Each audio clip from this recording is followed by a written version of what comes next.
Right, here we are on a Sunday, getting ready to tear down the 4-barrel Ken provided and get ready to rebuild it. So without further ado, here we go. It's just a 4160 single inlet vacuum secondary Holley 4-barrel.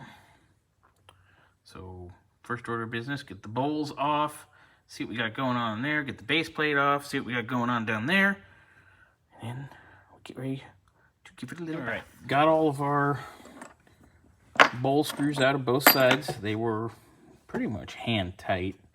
Got our needle and seats out as well.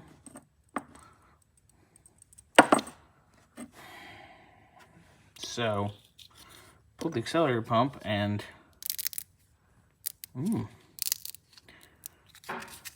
extra crispy recipe accelerator pump on the spring. And it's the old school kind with the check ball, which I like a lot better than the little plasticky diaphragmy chingadera that always rots. So that's fun. I take the carb base off right now as well before we get any further. And we're going to work on getting these all separated because they are stuck. Screws out of our base plate, and I did disconnect for our vacuum secondary. There's our base plate. I'm going to set this over to the side.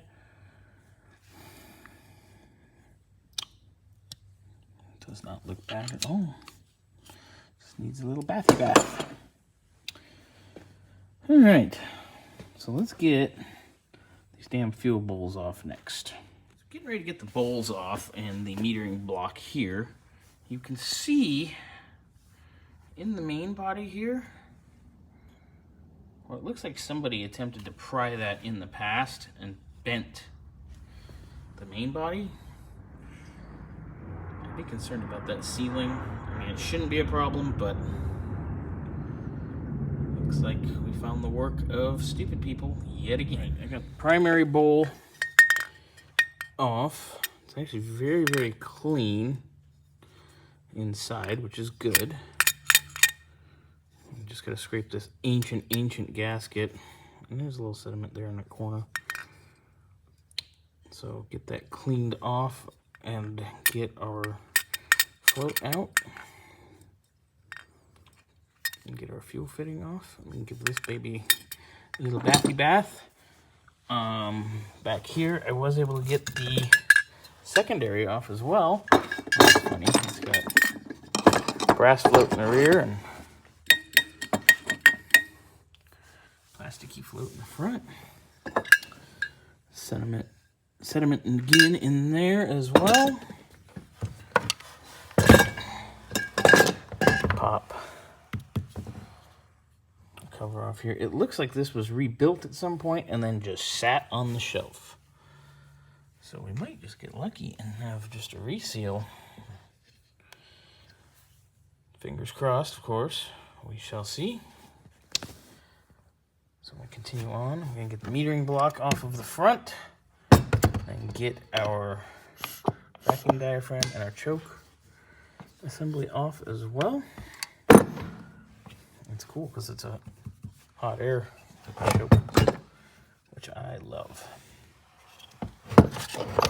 All right, so got our choke off, got our vacuum secondary diaphragm off. You can see that it's been pried upon on this side as well. Oh my God, I don't know what to say other than people that don't know what they're doing should not be allowed to work on stuff like this. Right, finally got the primary metering block apart. You can see where it was pried upon. Lovely. Anyway, you can see our part number is D0PF. So 1970, D0 would be a 1970 number. D0PF 9510 U. So we will look that up here in a bit. But our main body, other than our accelerator pump squirter, is essentially disassembled. So I'm going to get the squirter out. I'm going to disassemble our floats. And then all this is getting a bath. So we got to get all this crusty off. Finishing some minor disassembly.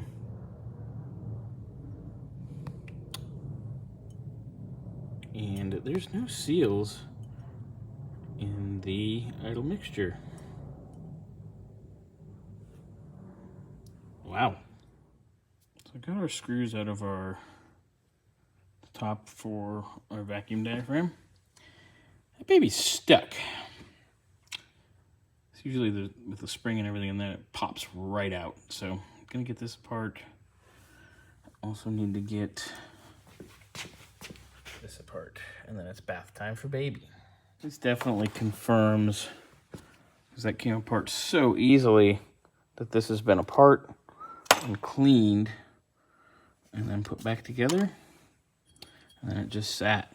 But unfortunately, all this is stuck on. So everything on the main body is sticky.